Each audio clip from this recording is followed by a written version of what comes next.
आज के इस वीडियो में आपका स्वागत है और आज मैं इमामी के शेयर का एनालिसिस करने वाला हूँ। ये इमामी का शेयर का 1 डे का चार्ट मैंने खोला हुआ है और यहाँ पे आप देखिए, यहाँ पे इमामी का पहले शेयर थोड़ा सा गिर रहा था और यहाँ पे कहीं इसने सपोर्ट पकड़ा, यहाँ पे सपोर्ट ले लिया, अब यहाँ से बढ़ने की कोशिश कर रहा है। ठीक है, स्विंग्स बना बना के बढ़ रहा है।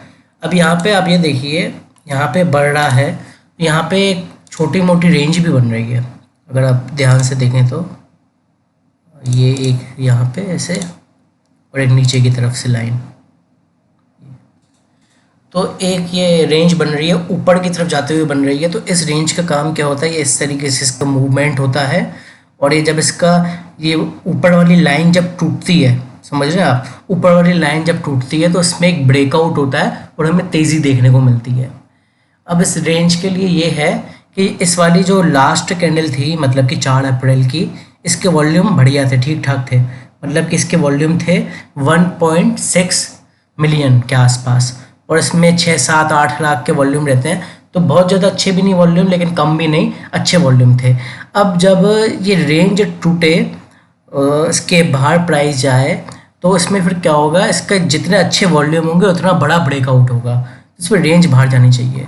सबसे पहले तो ये, दूसरा ये 20 दिनों का exponential moving average, red colour की लाइन, और ये 50 दिनों का एक्सपोनेंशियल मूविंग एवरेज, ये पर्पल कलर की लाइन। तो रेड और पर्पल लाइन को आप देखिए, ये एक तरीके से क्रॉस ओवर बनाने की कोशिश कर रहा है। एक सेकंड रुको जरा, हाँ, ये क्रॉस ओवर बनाने की कोशिश कर रहा है, आप देख रहे हैं, मतलब जो छोटा वाला EM है 20 का, रेड वाली लाइन, ये इस बड़े वाली EM है, मतलब कि पर्पल लाइन को ऊपर की तरफ काटने की कोशिश कर रहा है। अभी क्रॉस ओवर बना नहीं है, लेकिन संभावना है। और जब ऐसे 2 EMS का क्रॉस ओवर बनता है तो इसकी पूरी संभावना होती है कि शेयर के प्राइस में तेज़ी आएगी, लेकिन शर्त यह है क्रॉस ओवर बनना चाहिए। कभी कभी स्लिप भी हो जाता है यहाँ से, समझ रहे हैं, मतलब कि रेड वाली लाइन आपस से मिल जाए और इस तरीके से कंसोलिडेट करने लगे, या फिर इस तरीके से पलटा खा जाए रेड वाली लाइन, समझ रहे हैं। तो ऐसे नहीं होना चाहिए, क्रॉस बन जाना चाहिए पूरा, समझ रहे हैं, बुलिश क्रॉस ओवर बोलते हैं उसको।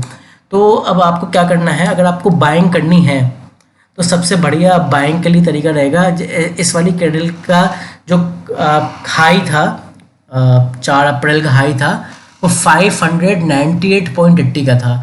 592.80 पे इस पर क्लोजिंग दी है और 2.95%, करीब 3% की तेज़ी में बंद हुआ है।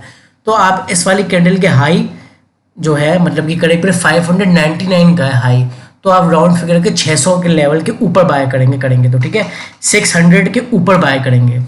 अगर ये वहाँ से फिर बढ़ता है, 600 से ऊपर बढ़ता है, तो इसका अगला लेवल ये हो सकता है, करीब यार लेवल आप देख रहे हैं, ये करीब 619, 618, मतलब 620 तक आ सकता है। और अगर 620 से भी ऊपर जाता है तो ये इस वाले स्विंग का हाईएस्ट प्राइस पॉइंट, मतलब कि करीब 630 तक आ सकता है। ठीक है, और अगर ये 630 का भी लेवल पार कर जाता है तो ये 645 तक आ सकता है।